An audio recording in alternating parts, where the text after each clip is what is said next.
Maths news syllabus channel நேயர்கள் அனைவருக்கும் வணக்கம். யூஜிடிஆர்பி மேத்தமெட்டிக்ஸ் எக்ஸாம் நோட்டிஃபிகேஷன் எப்போ சார் வரும் அப்படின்னு நிறைய பேர் கேட்டுகிட்டே இருக்கீங்க. ஆனுவல் பிளானில் சொன்ன தேதியெல்லாம் தாண்டி போயிட்டுருக்கு, இன்னமும் நோட்டிஃபிகேஷன் வரலையே அப்படின்னு இருக்கலாம். ஆனால் வேகமாக அவங்க ட்ரான்ஸ்ஃபர் கவுன்சிலிங் நடத்திட்டு இருக்காங்க, அதை கவனிக்கணும். ஏன்னா இந்த ரிட்டையர்மெண்ட்டு ட்ரான்ஸ்ஃபர் கவுன்சிலிங்கில் நடத்தி முடிச்சதுக்கப்புறம் நிற்கிற வேக்கண்ட்டு எல்லாம் எங்கெங்கே இருக்குதுன்னு முதல்ல வேக்கண்ட் தெரியணும். அப்போ தான் ப்ராப்பராக இவ்வளோ வேக்கண்ட் இருக்குது, இங்கே வேக்கண்ட் இருக்குதுன்னு தெரிஞ்சால் ஒழிய அவங்களால எக்ஸாம் கண்டக்ட் பண்ண முடியும். இல்லைனா சும்மா கொடுத்த முதல்ல அடிச்சு விட்டு அவங்க சரியாக பண்ண முடியாமல் போயிடுச்சுன்னா வம்பாயிடும் இல்லையா? அதுதான் வேகமாக ட்ரான்ஸ்ஃபர் கவுன்சிலிங் நடந்துகிட்டு இருக்குது. இந்த ட்ரான்ஸ்ஃபர் கவுன்சிலிங் முடிஞ்ச உடனே, கம்ப்ளீட்டாக முடிஞ்சிடுச்சுன்னு தெரிஞ்ச உடனே அவங்களுக்கு எங்கெங்கே வேக்கண்ட் இருக்குன்றது கிளியராக தெரிஞ்சிடும். இத்தனை வேக்கண்ட் தேவைன்றதும் தெரிஞ்சிடும். கரெக்டாக எக்ஸாமை கண்டக்ட் பண்ணி உடனே ஃபில் பண்ணிடுவாங்க. அந்த நேரத்தில் போய் நம்ம படிச்சுட்டு இருக்க முடியுமா? நிச்சயமாக படிக்க முடியாது. 30 நாள் கூட அதிக டைம் தர மாட்டாங்க. அந்த நேரத்தில் புக் எடுத்து வச்சு படிச்சிங்கன்னா வருஷமாக காலகாலமாக படிக்கிற கூட்டம் படிச்சுட்டு இருக்காங்க. அவங்கள எப்படி நீங்கள் செக் பண்ணுவீங்க? கொஞ்சம் யோசிச்சு பாருங்கள். முன்கூட்டியே நம்ம படித்ததை ரிவைஸ் பண்ணி ஆசை போட்டுகிட்டே இருக்கணுன்றேன். திரும்ப நல்லா படிச்சுக்கிட்டே இருந்தாலும் ஒழிய இந்த போட்டி உலகில் நீங்கள் ஒரு அரசு பணியில் அமரவே முடியும். ஒரு அரசு பணி வாங்குறதுன்றது சாதாரண விஷயம் இல்லைங்க, ரொம்ப கடினமான ஒன்று. ஏன்னா போட்டி ஹெவி ஆகிட்டே போகுது. எவ்வளோக்கு எவ்வளோ கடினத்தன்மை மெருகூட்ட முடியுமோ மெருகூட்டிக்கிட்டே இருக்காங்க. ஒவ்வொரு தேர்வுலையும் ஃபேஸ் பண்ணுற கொஸ்டின்ஸ் வித்தியாசமாக இருக்குது. இப்போ டெட்டு பேப்பர் 2 வினாத்தாள் எப்படி இருந்ததுன்னு கேட்பாருங்க, சொல்லுவாங்க. சரி, ஒரு அரசு பணியில் இருக்கவங்க தானே, எல்லாமே வயசானவங்க தானே, பாவம், அவங்களுக்காக கொஞ்சம் ஈஸியாக கேட்போம் அப்படின்லாம் அவங்க கருணை வச்சு பார்க்கல, எந்த கரிசனமும் வச்சு பார்க்கல. அந்த போல் அப்பாயின்மெண்ட் பண்ணுறதுக்கு கேட்குற வினாத்தாள் எப்படி இருக்கும் யோசிச்சு பாருங்கள். சும்மா வேறு லெவலில் இருக்கும் ஒவ்வொரு வினாத்தாளும். சரி, அது அப்படி போகட்டும்.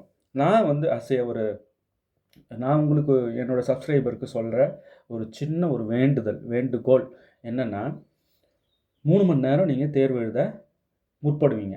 3 மணி நேர தேர்வுலையும் நீங்கள் ஒரு சபதம் எடுத்துக்கணும். என்னென்னா, இந்த 3 மணி நேரத்தில் எல்லா கேள்விக்கும் நான் விடை அளிக்கிறேனோ இல்லையோ அது எனக்கு தெரியாது.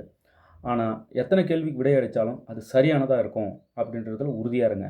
3 மணி நேரமும் சரியான வினாக்கள், சரியான கேள்விக்கு சரியான விடைகளை மட்டுமே நீங்கள் கொடுத்துட்டு வந்தீங்கன்னா போதுன்றேன்.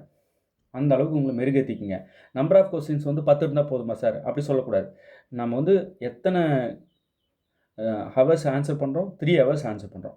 3 ஹவர்ஸ்க்கும் நம்ம நிதானமாக கொஸ்டினை படித்து ஆன்சர் பண்ணுறோம். இந்த ஃப்ளோவில் போயிட்டே இருக்கும்போது தெரியாததை அப்படி ஸ்கிப் பண்ணிவிட்டு கூட அடுத்தது தெரிஞ்சது எங்கே இருக்குன்னு அங்கே போயிடணும். அப்புறமா தெரியாததை லாஸ்ட்டாக கூட ட்ரை பண்ணிக்கங்க. ஆனால் 3 மணி நேரமும் நான் பதிலளித்த அத்தனை வினாக்களுக்கும் விடை சரியாகத்தான் இருக்கும் அப்படின்னு நீங்கள் ப்ரூவ் பண்ணிவிட்டு வெளியே வரணும். மேத்தமெட்டிக்ஸில் இருக்கிற ஒரு பியூட்டியாக தானே, ஆன்சர் கரெக்டானு செக் பண்ணிகிட்டே வரலாம் கூடியமான வரைக்கும் நிறைய கேள்விகளுக்கு. அந்த மாதிரி தான் எங்களோட ஸ்டடி மெட்டீரியல் நாங்கள் கண்டென்ட்டை கொடுத்துருப்போம். நாங்கள் கொடுக்குற கொஸ்டின்ஸை பார்த்துட்டா போதுங்க. ஒன்று அந்த கொஸ்டினே வரும், இல்லை அந்த மாடல் வரும். சரிங்களா? அப்போ பார்த்த மாத்திரத்தில் அப்படியே உங்களுக்கு தெரிஞ்சதாக தானே இருக்கும். அப்போ கரெக்டாக தானே ஆன்சர் பண்ணுவீங்க.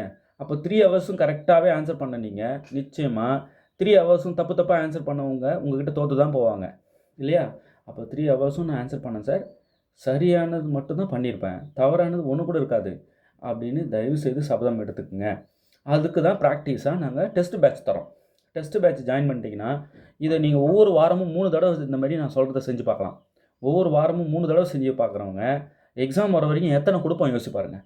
அத்தனையும் நீங்கள் நான் சொன்ன ஃப்ளோவில் செஞ்சு பார்த்தீங்கன்னா அப்படியே கன்ஃபார்மாக எக்ஸாமில் அனைத்து வினாக்களுக்கும் சரியாக ஆன்சர் பண்ணிட்டு வெளியே வருவீங்க. சரிங்களா?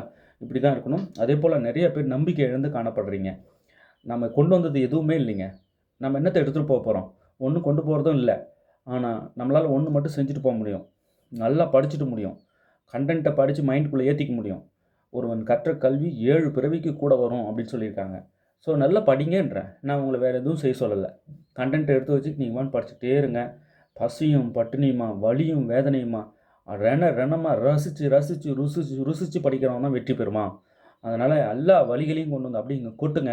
நிச்சயம் நீங்கள் ஜெயிச்சுட்டு அந்த அரசு பதவியில் உட்காருவீங்க. நிறைய பேர் வெற்றி பெற்றவங்க நன்றி சொல்லியிருக்காங்க. நம்ம சேனல் ஃபாலோவர்ஸ் அத்தனை பேரும் நமக்கு தேங்க் பண்ணிகிட்ருக்காங்க. அவங்க எல்லாரையும் ஒருங்கிணைச்சு ஆர்கனைஸ் பண்ணி ஒரு இடத்துல மீட் பண்ண வைக்கணும். அவங்கள எல்லாரையும் உங்கள் கண்ணில் காட்டணும். ஸோ ஒரு சென்டர் மாதிரி போட்டு எல்லாத்தையும் பண்ணணுன்ற கனவு போய்கிட்டு இருக்கு. அதெல்லாம் மெய்ப்படணுன்னா உங்கள் கையில் மட்டும்தான் இருக்குது. உங்கள் நல்ல ஆதரவு தேவை, உங்களோட சப்போர்ட் தேவை. தயவு செய்து டெய்லி வீடியோஸ் வந்துருச்சான்னு பார்த்துக்கிட்டே இருங்க. எல்லா வீடியோஸும் பாருங்கள். நாங்கள் கொடுக்குற கொஸ்டின்ஸ்லாம் ப்ராக்டிஸ் பண்ணுங்கள். செல்ஃப் கான்ஃபிடென்ஸை இழக்காதீங்க. 3 ஹவர்ஸ் ஆன்சர் பண்ணுறீங்கன்னா 3 ஹவர்ஸும் கரெக்டாக தான் ஆன்சர் பண்ணுவேன் அப்படின்ற அந்த மென்டாலிட்டிக்கு முதல்ல வாங்க. ஏன்னா ஆன்சர் பண்ணதில் முக்கால்வாசி தப்பாக இருக்குன்னா அதுக்கு எதுக்கு ஆன்சர் பண்ணணும்? அதுக்கு எதுக்கு அறக்க பறக்க அந்த அளவுக்கு படிக்கணும் கொஷினை? பெரும்பாலும் பண்ண தப்பு என்னென்னா, கொஷின் படிக்கிற நிதானம் இல்லை முதல்ல. கொஷின் படிக்க நிதானம் இல்லாமல் படித்து தப்பாக ஆன்சர் பண்ணுறாங்க. ஸோ சார் இன்னும் கொஞ்சம் நான் தெளிவாக படிச்சிருக்கலாம், தப்பு பண்ணிட்டேன் அப்படின்னு சொல்கிறாங்க. நிறைய பேர் டவுட்ஸ் கேட்குறீங்க, ரொம்ப சந்தோஷம். நான் ஃப்ரீ டைமில் தான் ரிப்ளை கொடுக்க முடியும். நிறைய பேர் ரிப்ளை பண்ணலன்ட்டு கஷ்டப்படுவாங்க, என்ன ஒரு ரிப்ளையே கொடுக்கல அப்படின்னு. கஷ்டப்படாதீங்க, நான் பிஸியாக இருக்கேன், அதுதான் ரீசன், வேறு ஒன்றும் இல்லை. ஃப்ரீ டைமில் நான் திருப்பினும் உங்களுக்கு ரிப்ளை கொடுக்கறதுக்கு நான் வியூ பண்ணிகிட்டு இருந்தேன்னா அது எனக்கு திருப்பி போய் பார்க்குறதுக்கு 100 மெசேஜ் அதுக்குள்ளே வந்துடுது. அதனால் பேக்கில் போயிட்டு எங்கே இருக்குன்னு தேடி பார்த்து ரிப்ளை கொடுக்க முடியல. ஸோ நான் ஒன்ஸ் ஓப்பன் பண்ணாலே உடனே ஆன்சர் பண்ணிடணும் அப்படின்னா தான் உங்கள் மெசேஜ் ஓப்பன் பண்ணணும். அந்த மென்டாலிட்டிக்கு நான் முதல்ல வரணும். ஏன்னா அந்த டைம் பார்த்துட்டு சரி அப்புறம் ஆன்சர் பண்ணிக்கலான்னு விட்டுட்டு கம்முன்னு இருந்துட்டு அடுத்தது ஆன்சர் பண்ணுறதுக்குள்ளே நீங்கள் ரொம்ப பேக்கில் போயிடுறீங்க, அவ்வளோ மெசேஜஸ் ரிசீவ் ஆகுது. ஸோ இதுதான் ரீசன். நான் கண்டிப்பாக ரிப்ளை கொடுப்பேன். உங்களுக்கு டவுட்ஸ்லாம் இருந்தால் கேட்கலாம். இப்போது 6000 MCQs ப்ராக்டிஸ் எடுத்துக்கங்கன்னு சொல்லியிருக்கேன் இல்லையா? இதை தயவுசெய்து ப்ராக்டிஸ் எடுங்க. வாரம் 3 டெஸ்ட்டு வந்து நாங்கள் வைக்கிறோம். ஷெட்யூல் முதல்ல கொடுத்துருவோம். நீங்கள் படிச்சுட்டு தயாராக இருக்கணும். இந்த 3 டெஸ்ட்டு நீங்கள் அட்டன் பண்ணணும். வாரம் 3 டெஸ்ட்டு எழுதுகிறவங்க எக்ஸாமில் என்ன பண்ணுவாங்க யோசிச்சு பாருங்கள். அசத்துவாங்க. ஸோ டைம் வேஸ்ட் பண்ணாதீங்க. Time must. நம்ம எதை வேணாலும் விலை கொடுத்து வாங்கிட முடியும், நேரத்தை வாங்க முடியாது. அதனால் இப்போலேருந்தே படிக்க ஸ்டார்ட் பண்ணுங்கள். நிறைய பேர் நோட்டிஃபிகேஷன் வந்தால் படிச்சிக்கலாம் அப்படின்ட்டு இருக்காங்க. அப்படிலாம் இருக்கக்கூடாது. ஓகே, இந்த 6000 MCQs டெஸ்ட் பேட்ச் இதெல்லாம் வேணுன்றவங்க 7358591547 இந்த நம்பருக்கு காண்டாக்ட் பண்ணுங்கள். உங்களுக்கு நாங்கள் இந்த புக்லெட்ஸ்லாம் அனுப்பி வைப்போம். ஒன்று விடாமல் படிக்கலாம். ஓகே, இதில் இந்த 6000 MCQs 3 புக்லெட்ஸாக வரும். ஆனால் ஃபார்முலா புக்கு ஒன்று போட்டிருக்கோம், அது வேணும்னாலும் நீங்கள் தனியாக தான் வாங்கிக்கணும். அதே போல் ப்ரீவியஸ் இயர் சொல்யூஷன் புக்லெட் ஒன்று போட்டிருக்கோம். அந்தமாரி ஒரு 7 புக்லெட்ஸ் கிட்ட தரோம். அதெல்லாம் மொத்தமாக வேணுமா இல்லை இந்த 6000 MCQs மட்டும்தான் வேணுமான்னு தெளிவாக சொல்லி கேளுங்க. நீங்கள் 6000 MCQs கேட்டிங்கன்னா அது மட்டும்தான் அனுப்பி வைப்பாங்க. ஆனால் நான் என்னன்றேன், இந்த ஃபார்முலா புக் ஒன்று தரோம் இல்லையா, அது மற்ற என்னென்ன புக்லெட்லாம் இருக்குது, 7 booklet, so previous year solution booklet, இதெல்லாம் சேர்த்து வாங்குறதா இருந்தாலும் நீங்கள் கிளியராக கால் பண்ணி கேட்டிங்க, இந்த நம்பர் கால் பண்ணிங்கன்னா உங்களுக்கு கிளியராக நாங்கள் எக்ஸ்பிளைன் பண்ணிடுவோம். ஓகே, சரி. இப்போ மெக்கானிக்ஸில் இருந்து ஒரு முக்கியமான ப்ராப்ளம் பார்க்கலாம். ஏன்னா மெக்கானிக்ஸ் வந்து ரொம்ப கஷ்டமாக இருக்கிற மாதிரி ஃபீல் பண்ணாங்க. இப்போ வீடியோ கொடுக்க மெக்கானிக்ஸ் தான் ஈஸி போட்டிருக்கு சார், அடுத்த வீடியோ எப்போ வரும்னு கேட்குறாங்க. ரொம்ப சந்தோஷம். இப்போ இந்த கொஸ்டின் என்ன சொல்லுதுன்னு பார்க்கலாம். A hot air balloon of mass 600 kg is descending vertically with a constant acceleration of 2 meter per second square.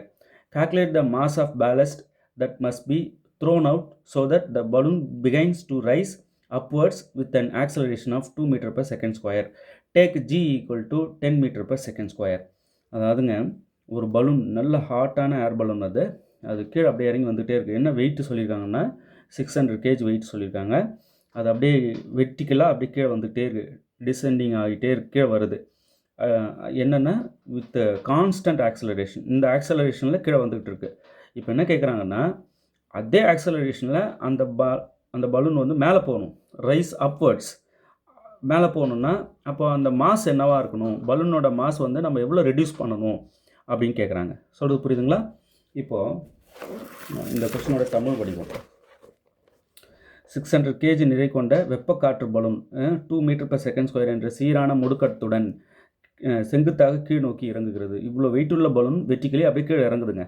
அது அதே 2 மீட்டர் per second ஸ்கொயர் முடுக்கத்துடன், அவ்வளோ முடுக்கத்தோட மேல் நோக்கி போகணும். இப்போ மேல் நோக்கி போகணுன்னா அதுலேருந்து வெளியேற்றப்பட வேண்டிய எடையின் அளவு என்ன, அதுலேருந்து எவ்வளோ நம்ம ஏர் வெளியேற்றிட்டா, அது எவ்வளோ வெயிட்டை குறைச்சிட்டா அது அப்படியே என்ன பண்ணணும், வெர்டிக்கலி அப்வர்டாக ஆகணும். ரைட்? இப்போ டிசெண்டிங் வெர்டிக்கலி அப்படின்ட்டுருக்கு. எவ்வளோ கேஜ் வெயிட் இருக்கும்போது, 600 kg வெயிட் இருக்கும்போது, அதுதான் கேபிட்டல் M அப்படின்னு சொல்லுவாங்க. மாஸ், ஆக்சலரேஷன் எவ்வளோ, A 2 metre per second square. Okay, இப்போ என்ன கேட்குறாங்கன்னா, இந்த ஸ்மால் m கேட்குறாங்க, வெளியேற்றப்பட வேண்டிய, நம்ம அதிலிருந்து ரெடியூஸ் பண்ண வேண்டிய வெயிட்டு. நீங்கள் பாருங்கள், இப்போ 600 kg வெயிட் உள்ள பலூன்லேருந்து வெளியேற்றப்பட வேண்டிய எடை எவ்வளவு, அதை காற்று வெளியேற்றணும், எவ்வளோ எடை கொண்ட காற்று வெளியேறணும், அதுதான் ஸ்மால் m. சரிங்களா? இதுதாங்க அவங்க கேட்குறது கொஷினில். ஒன்றும் இல்லைங்க, 600 kg வெயிட் உள்ள பலூன் அப்படி கீழே வந்துகிட்டே இருக்குங்க. எவ்வளோ மீட்டர் per second ஸ்கொயருக்கு ஆக்சலரேஷனில், 2 மீட்டர் per second ஸ்கொயர் ஆக்சலரேஷனில் முடுக்கத்தோடு தான் வருது. இப்போ அதே முடுக்கத்தோடு அப்படியே ஹைட் மேலே போகணும் அப்படின்னா அந்த பலூன்லேருந்து சம் வெயிட்டை நம்ம ரெடியூஸ் பண்ணணும். அந்த ரெடியூஸ் பண்ண வேண்டிய வெயிட் எவ்வளோ, அதாங்க கேள்வி. ஓகே, சரிங்க. இப்போ இங்கே வாங்க, ஸ்மால் m நம்ம கேல்குலேட் பண்ணணும். 2ma / g + a இப்படி ஒரு ரிசல்ட் இருக்குது. நம்ம ரெடியூஸ் பண்ண வேண்டிய வெயிட்டு இவ்வளோ தான். இந்த டைப் ஆஃப் ப்ராப்ளம் வந்தால் இந்த ஃபார்முலா யூஸ் பண்ணிக்கோங்க. நம்ம ரெடியூஸ் பண்ண வேண்டிய wait m = 2 × M × A / G + A.